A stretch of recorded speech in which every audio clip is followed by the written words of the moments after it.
very good evening. You're watching Primetime News on TV1. I'm Michaela Fernando, and joining us via Zoom is sign language interpreter Brian De Cruz. Before we head into more news in detail, here are a look at your headlines for tonight.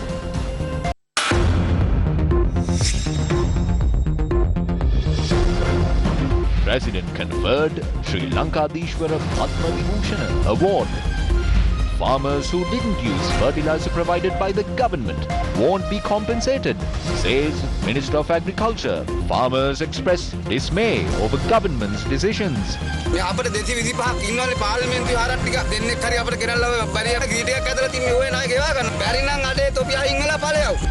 Sapukaskanda oil refinery to be closed down tomorrow. Queues grow for kerosene. Government to import jet fuel as a replacement. Frontline Socialist Party accuses government of leasing oil tanks for 5 years to obtain fuel for 2 months.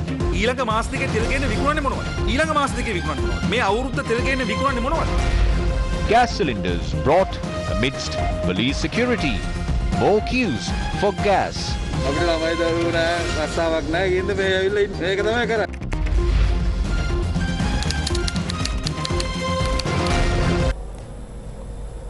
In your top story, President Gotabaya Rajapaksa was conferred the Sri Lanka Dishwara Padma Vibhushana Award today. It was awarded by the Sri Kalyani Samagridharma Mahasangha Sabha of the Sri Jayawardhanapura Kotte Mahaviharya.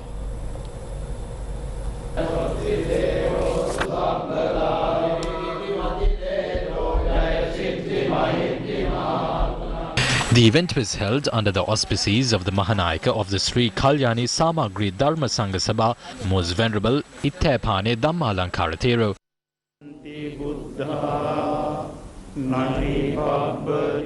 Prime Minister Mahinda Rajapaksa also participated in the ceremony that was held at the newly built Satyagraha of the historic Kotte Mahaviharya. The Sri Lanka Dishwara Padma Vibhushana title was bestowed upon the President by Most Venerable Itthaphane Dhammalankara Thero.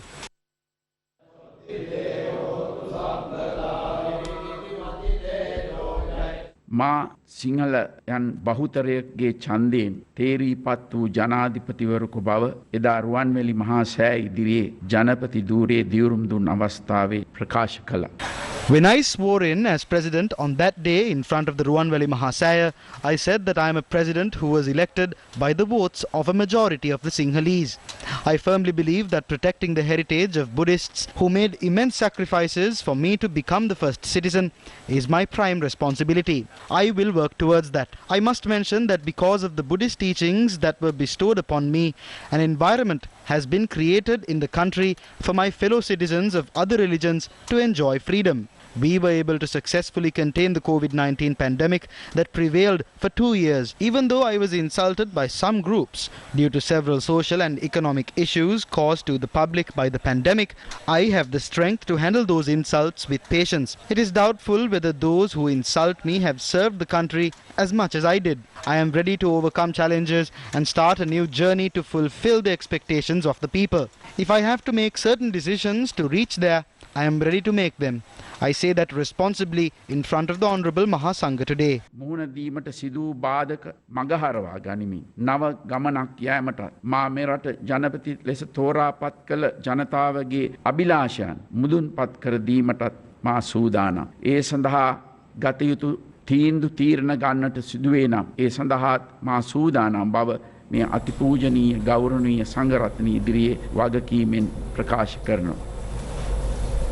The epistle declaring the historic Sithul Raja Mahaviharya a sacred site was handed over by President Gotabaya Rajapaksa to Chief Incumbent Venerable Mataramba Hemaratana Thero yesterday. The foundation stone of the Vahalkada of the road leading up to the Sithul Raja Mahaviharya was laid during the event. Following religious observances at the Sithul Raja Mahaviharya, President Gotabaya Rajapaksa paid a visit to the Mahasangha, including the Chief Incumbent Venerable Mataramba Hemaratana Thero. During the special ceremony that took place afterwards, the epistle declaring the historic Sithul Raja Mahaviharya a sacred site was handed over to the Chief Incumbent Thero by the President. Unfortunately, there is a group in this country who will be negative towards any initiative. Their groups are funded by NGOs. The president was about to follow a policy that will produce healthy food, but the people in those NGOs see it differently. The country will be blessed if his policy of prosperity and splendor would be completed. The results of your policy decisions can be seen only after a few years.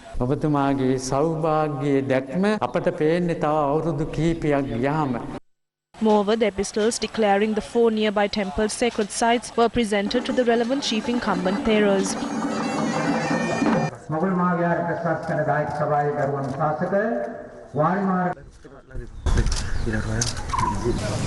Meanwhile, President Gotabaya Rajapaksa participated in an event to lay the foundation stone to the Vahalkada leading to the Sithul Power Raja Mahaviharya.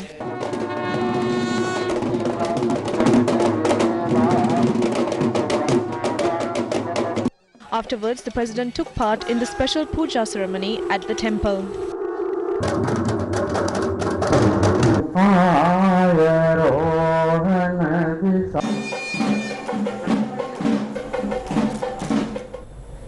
In more local news, schools across Sri Lanka will reopen for their new academic terms tomorrow. However, students will have to pay increased transport fares as they travel to school. Students will be allowed to attend schools in batches when the new academic term begins tomorrow. Education Secretary Professor Kapila Pereira said schools have been informed to cover lessons that students missed in their previous grade, although they have been promoted. The All Ceylon Interprovincial School Children Transport Services Association has said that school transport fares would be increased by 20%. The Ministry of Public Services, Provincial Councils and Local Government said public sector services will resume from tomorrow. In a headline-making story, Agriculture Minister Mahinda Anandaluthgamage says farmers who didn't use the fertilizer given by the government during the Maha season will not be compensated. Journalists questioned the Agriculture Minister on paying compensation to farmers whose cultivations were affected by the fertilizer shortage. We have given farmers 4 types of fertilizers. We can't provide them compensation if they have not used them. We will pay compensation only if their cultivations have failed after using all 4 types. The government can't compensate farmers if they haven't used it. State Minister of Education Reforms, Susil Premajanta, expressed the following views regarding the current price of goods and how the government has tackled the economic crisis in the country.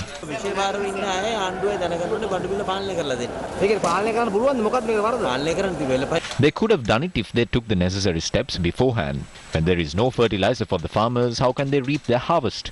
Now the entire country is in jeopardy because this government has attempted to do what they cannot achieve. People who took these decisions must be held responsible.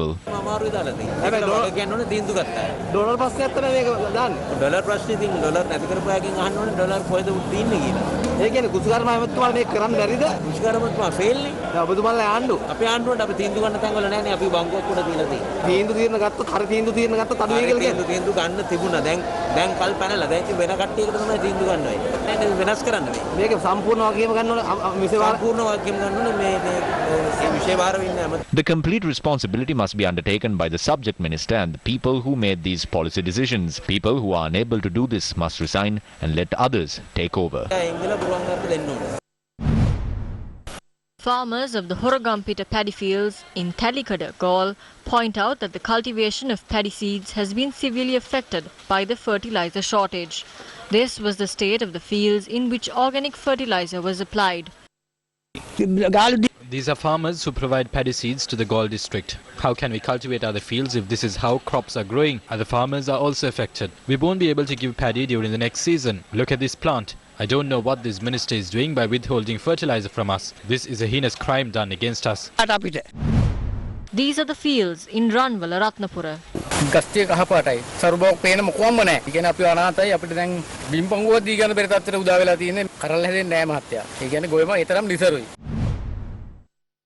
These are the paddy fields of farmers in Kaudulla, Polonnaruwa.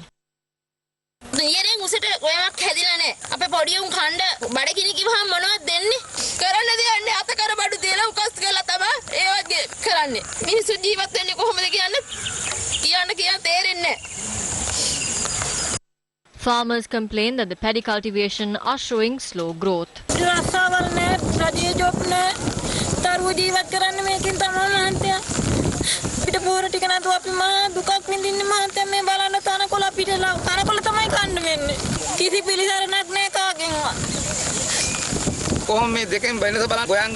Look at the difference between these two plants. Look at the difference between the paddy plant and the weeds. The weeds grow tall while the growth of paddy plants are stagnant. I rear cattle. We owe money to the banks. My wife is telling me not to sell the cattle. But I told her I'm going to sell the cattle. We already have 225 cows in Parliament and we can take 2 from there. We have to settle our debt. There is nothing else we can do. How can we live? If you can't do the job properly, resign by giving it to somebody else. This country is ruined. We won't be able to save anything as long as they are in power. Long queues of people were seen waiting to buy gas cylinders due to a shortage in the market. Gas cylinders were brought to a store in Oroppuwatta in Galle amidst police security. Although about 400 cylinders were unloaded, it wasn't enough for the people who had gathered at the time. Tensions flared and some people tried to jump the queue.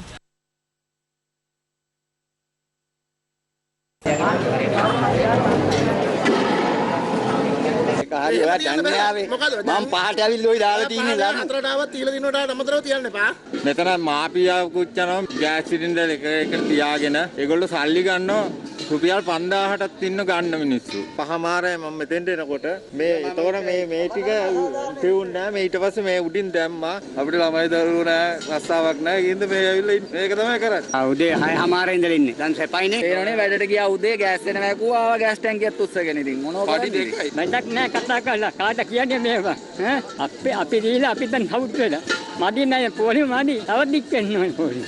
A long queue was seen outside a gas store in Waligama.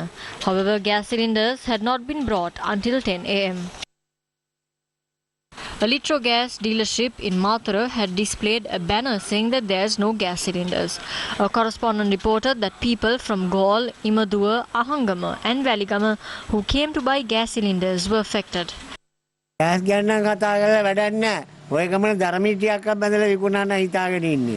Yard එකෙන් ඇව්වත් නැහැ, කොහෙන් ඇව්වත් නැහැ. මිනිස්සු බැන යනවා. දැන් අපි මේ gas නැත කියලා බෝඩ් එකක් ගහලා තියෙන්නේ අපේ කටත් විදිහට කතා කරලා. Several eateries in Hatton remain closed as there was a shortage of gas cylinders.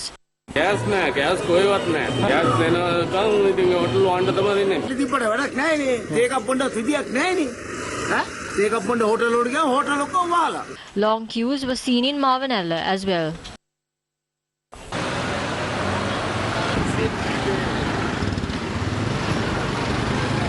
කියන අපි ආශිලා කියන මේවා පොලින් තිබ්බවල ඒ ග්‍රාම ඇත්තවල. මේ වගේ නැවතත් මේ වගේ යුගයක් දෙන්නේ කියලා භයානකයි නැද්ද? ඉස්සර වගේ නෙවෙයි හැමදේම පොලිමේ. කණ්ඩායම මිනිස්සුන්ට ලබන මාස වෙනකොට තවත් ඉගලේ ඔක්කොම. Gas-related explosions were reported in several areas today. A gas cooker had exploded at a house in Manaimulla in Ambalangoda at 7 this morning. The gas cooker had exploded when the meals were being cooked using a gas cylinder that was brought a month ago. Satyagraha බලනකොට ඔක්කොම පුපුරල මේ දැන් ලිප පත්තු වෙනවා කම මම ලිප නිවල මන් දුවේ එළියට. A gas cooker had exploded at a line room in Mathekanda estate in Balangoda.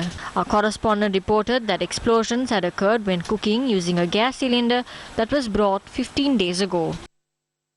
Call එකක් ආපු ගමන් ටක් ගාලා off කරලා ගියේ. සේම off කරලා ගිය ගමන්ම පුපුරවුවා. එයාට අඩි දෙකක්වත් තිබෙන්නේ නැහැ පුපුරවුවා. Gas explosions had also occurred at a store in Madavalla and 2 houses in Trincomalee and Ruwanwala. While gas explosions continue to occur in the country, people were seen in queues to buy kerosene. මම garage එක කරන්නේ මේ දවස්වලම garage එකට භූමි තෙල් නැහැ. රටම කෑවා. ගෑස් නැහැ, පෙට්‍රල් නැහැ, කිරිපිටි ගණන් වැඩි. මිනිස්සු ජීවත් වෙන්න බෑ. පාබොන්න වෙලා තියෙන්නේ. කොහොමද ජීවිතේ උදේ පාන්දර නැගිට ගමන් එන්න ඕනේ කෙලින් පිටි පොලිමට නැත්තම් භූමි තෙල් පොලිමට මේක තමයි රස්සාව. Energy Ministry Secretary K.R. Olga had said the government is planning to import jet fuel as an alternative to kerosene. The Sapugaskanda refinery meets the country's kerosene demand. However, the Energy Ministry has decided to close down the Sapugaskanda refinery for the second time amidst a foreign exchange crisis in the country. Several factions are warning of a possible kerosene shortage after the Sapugaskanda refinery was closed down. But the Energy Ministry Secretary told Newsfirst that orders have been placed for jet fuel considering the kerosene demand in the country. She noted that although jet fuel is colourless in nature, it can be preceded and dyed in pink as a replacement to kerosene. The Energy Ministry Secretary noted that the demand for kerosene has increased due to issues that have arisen to gas at present. The Ceylon Petroleum Corporation has said it will import 90,000 metric tons of crude oil from Singapore to keep the Satyagraha refinery running. Its chairman Sumit Vijayasinghe said the consignment will reach Sri Lanka by the 23rd or 24th of January. The Energy Ministry said it expects to reopen the Satyagraha refinery on the 26th of this month. Trade Minister Bandulu Gunawardena responded to views shared on social media regarding a possible cabinet reshuffle. If they can't fulfill their responsibilities properly, the ministerial portfolios must be shuffled. If they have abused their power, they must not hold ministerial positions. I am of the view that if required, a reshuffle can be carried out not just in the cabinet but in state institutions as well. The president has the power to reshuffle the cabinet. No one can ask for that either. I believe that the president will make the relevant decision on that.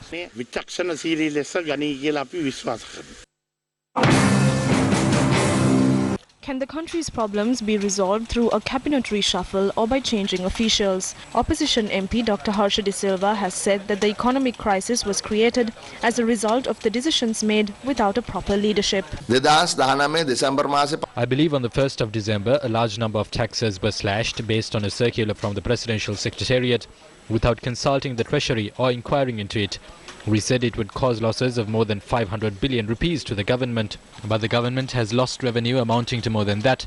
Now they say that they have fixed the interest rates at 6%. They are retaining the exchange rate at about 200 rupees. When this situation goes out of hand, the consequences would be disastrous. It is in the hands of the central bank to see whether the rising inflation hits a point of hyperinflation. The solutions to this problem can't be made. The solutions to this economic crisis can be bitter at times. All countries have found their way out of this situation. Only we are trapped in it. There are solutions that must be found for the economic problems. They have politicized that. Now we are unable to come out of this situation. In 2020 November, I predicted what would happen. It happened exactly as I predicted. The people in the government who know everything will now decide on what needs to be done.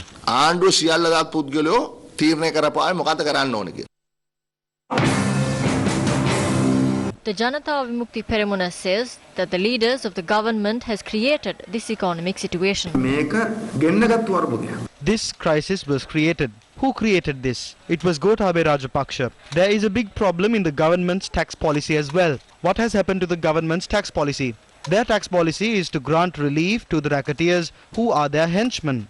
As soon as the government came to power, they said they will reduce VAT from 15% to 8%. Who benefited through this? It is the corrupt businessmen. The special commodity levy on sugar was reduced to 25 cents from 50 rupees. Who benefited from that?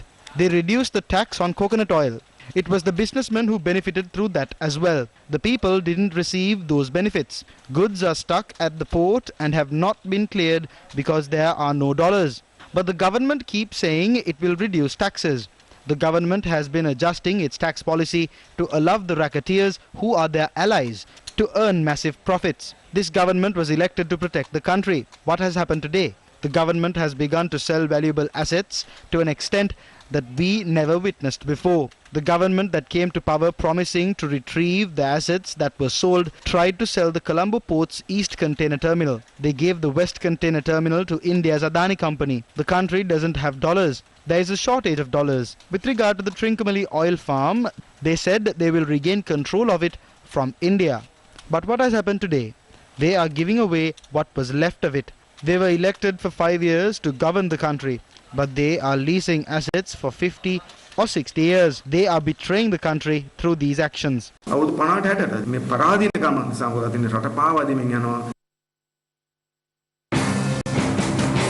The government lost all its forms of revenue. They did this to gain political advantage. The president is appointed for 5 years, but the country has found itself in this position as he has not acted with a long-term plan. The government has become the agent of selling national assets. The ministers are going overseas and discussing ways of selling national assets. Basil Rajapaksa went to India and came back recently. Now they are trying to sell off the Trincomalee oil tank farm to India.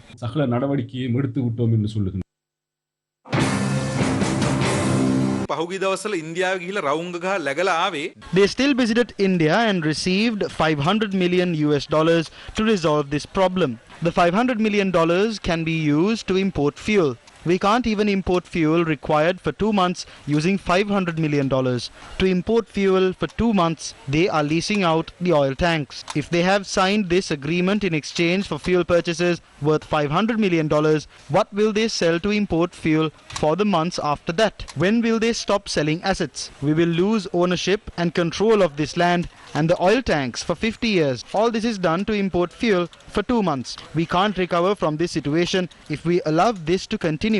There is a campaign to show that there is an economic crisis. This economic crisis was created by them. They kept the people in queues by saying there is a crisis. By keeping people in queues and portraying that there is a crisis, they are trying to reach agreements.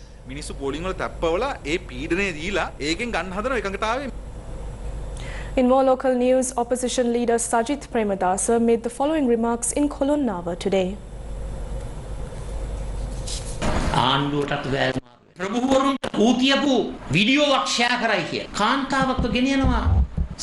The government has lost it. They have summoned a woman to CID for sharing a video on social media where people are hooting at a government official. The people who swore to ensure national security are now afraid of people booing at them.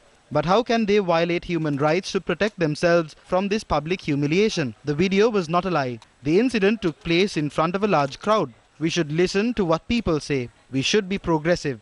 I travel from town to town. No one has booed at me so far.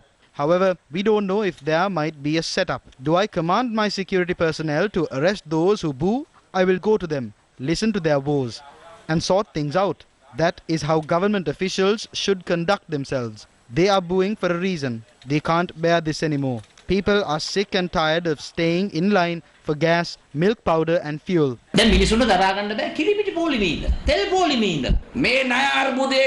person who created this debt crisis is none other than Mahinda Rajapaksa. The government is struggling to pay off loans obtained to build ports without ships, airports without planes, and lotus towers that don't generate a rupee in revenue. That is why we are facing an economic crisis. Provincial councils will be dissolved on the 9th of February. We challenge the government to hold an election. We will win the provincial council polls. Opposition leader Sajith Premadasa appointed the Samagi Jana Balawega's leader in the Kolonnava district today.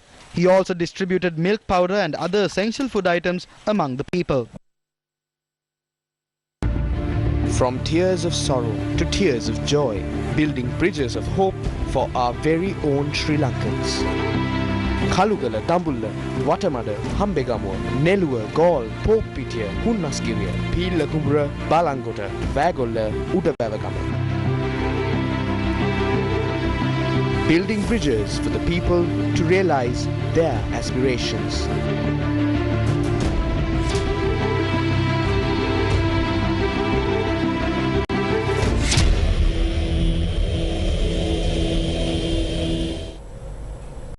While people continue to suffer from the fertilizer crisis and gas crisis, along with the rising cost of living, the human-elephant conflict has aggravated. Wild elephants had destroyed 3 houses in the Naragavava village in Hambantota today. 3 houses in the Nagaravava village in Hambantota were attacked by wild elephants this morning. A 70-year-old woman had been hospitalized with severe injuries after a wall had collapsed onto her at that time. A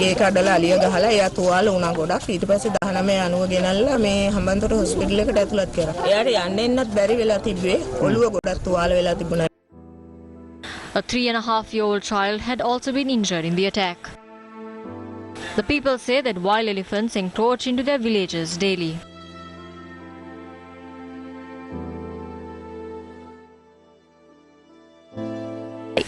තමයි අපි නිදිය ගත්තා. ජනේල කඩාගෙන ඇතුළට එන්න ආවා. අපි කෑ ගහගෙන අනිත් පැත්තට යන්න යනකොට හොඬ වැල දික් කරා ඉස්සරහට. ඊට පස්සේ අපිට දුව ගන්න විදිය නැහැ කාමරේට වෙලා කෑ ගහලා හිටියා. අපි දෙන්න තා චුට්ටෙන් මරණවාලිය. අපි මේ හරි අසරණයි මේ අනු හිඩන් අරගෙන මේ හදාන්නේ අපිට කියලා තැනක් නැහැ මේ කුඩු කෑල්ලක් මේ පුළුවන් විදිහට තමයි අපි මේක මේ හදාගත්තේ. ආලි වෙඩි ගැහුවත් සමහර විට යන්නේ නැහැ දැන්. Wild officers in Hambantota distributed crackers among villagers today. හැමතැනම අලිනේ. වාහනේ තියෙන එක තැනක ඉතින් ඉන්න බෑ. අලිය කලනවා කියන්නේ එහෙම නිකන් කරන්න පුළුවන් දෙයක් නෙවෙයි. අපි හැමෝම මේක කරලා ග්‍රාම සේවකාරා ප්‍රාදේශීය ලේකම් දුන්නා පස්සේ එතනින් තමයි අපිට එන්නේ. මොකද රජයේ සල්ලි වෙනම කරන වැඩක්.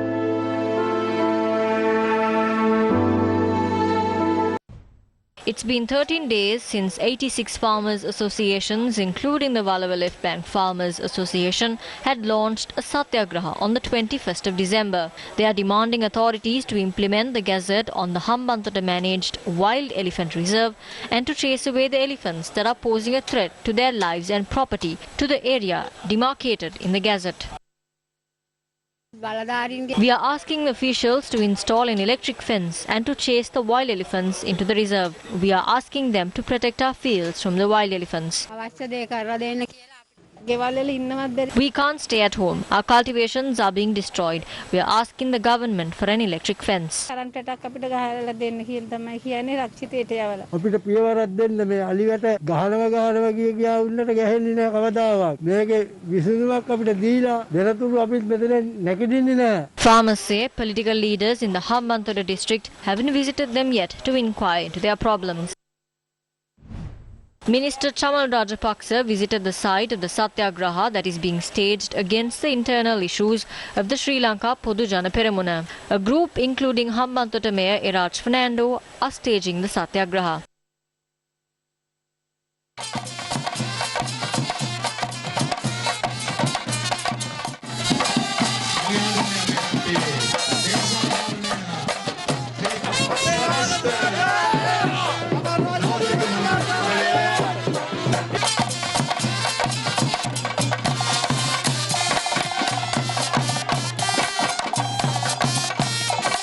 Those involved in the Satyagraha submitted a document outlining their problems to the minister. The government is predicting tourist arrivals to improve this year, but the private sector that drives the tourist industry is disappointed. Newsfirst Hazan Shazuli reports. Just as tourist arrivals are rebounding, the private sector in the tourism industry is facing a problem. They are pressing for more representation under a proposed new tourism law. Tourism industry stakeholders have not requested for repealing of the Tourism Act. The Minister of Tourism assured the industry that nothing would be changed without the knowledge of the industry stakeholders. But for our surprise, the new draft have left tourism stakeholders from the decision making. Newsfirst has seen a copy of the proposed Sri Lanka Tourism Authority Act. It seeks to set up a Sri Lanka Tourism Authority. The private sector is to receive only 4 out of 14 seats in the new authority. They say they will do everything to prevent the ministry from going ahead with the new law. Whatever action that we have to take, we will do to protect that, because that will save the tourism industry. That will help any government to earn more and more US dollars. Just as the tourism industry is picking up, private sector associations in the tourism industry are raising multiple concerns over the new proposed act. And this problem needs to be resolved more sooner than later. The private sector says it will resubmit its proposals to the tourism minister on the 15th of January. A moment of negligence can sometimes cost the life of a person. Tonight we bring this report on several people who lost their lives over the last few days due to drowning. A boat stands tall at the Kapungoda beach in Negombo, warning the people against bathing in the sea. It's a sign that the dangerous waters have claimed multiple lives previously. But despite the warning, 5 people had decided to bathe in the beach yesterday as they celebrated the new year. What followed was a tragedy as they were swept away by the waves. Although the people nearby tried valiantly to save their lives, fortune was on the side of only 2 of them. They were washed away by the waves when they were bathing. 1 person saved his life. 2 of them managed to get hold of a boat. Malindu's body was found among the rocks. A 17-year-old boy from Pamanagama and a 23-year-old from Ekala lost their lives in the tragedy. A search is underway to identify a 21-year-old boy from Mahaviharya who is missing. He had come to Jayala to work. It's been a month since he came. He worked yesterday and had gone there with his friends after taking some time off. Several lives have been lost due to drowning in the country in the recent days. A father and his son died last morning while bathing in the Satmal Alla waterfall in Deniaya. 3 people had lost their lives on the 30th of December while bathing at the Kumari Alla in Hangwalla. The body of a girl who went missing is yet to be found. We can see many beautiful locations on social media, but there are dangerous things behind their beauty. When we take places related to water, there are places which are dangerous for those who can or can't swim. You can inquire about it from area residents. If there are lifeguards, you can bathe in those waters. There are areas that are declared safe for bathing. The people must be aware of them.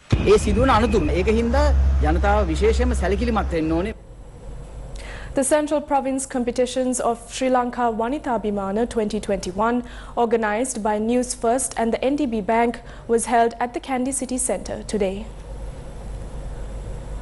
Sri Lanka Wanita Abhimana 2021 is a program aimed at empowering women in Sri Lanka. The Central Province competitions of the program was held in Kandy in keeping with health guidelines. The program, powered by NDB Bank, saw winners of the competitions in the Central Province being felicitated. The competitions were held under 10 categories including entrepreneurship, young leader, voluntary services, education, sports and environmental management. Workshops and conferences were held as part of the program with the support of the Vocational Training Institute.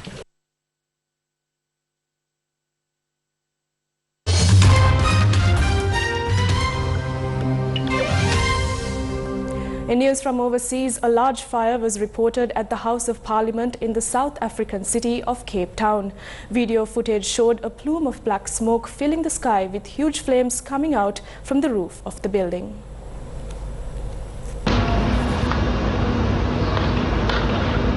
President Cyril Ramaphosa visited the scene and called it a terrible and devastating event.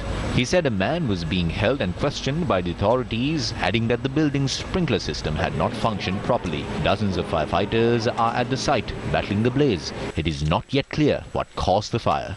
It comes hours after Archbishop Desmond Tutu's state funeral at St. George's Cathedral near Parliament.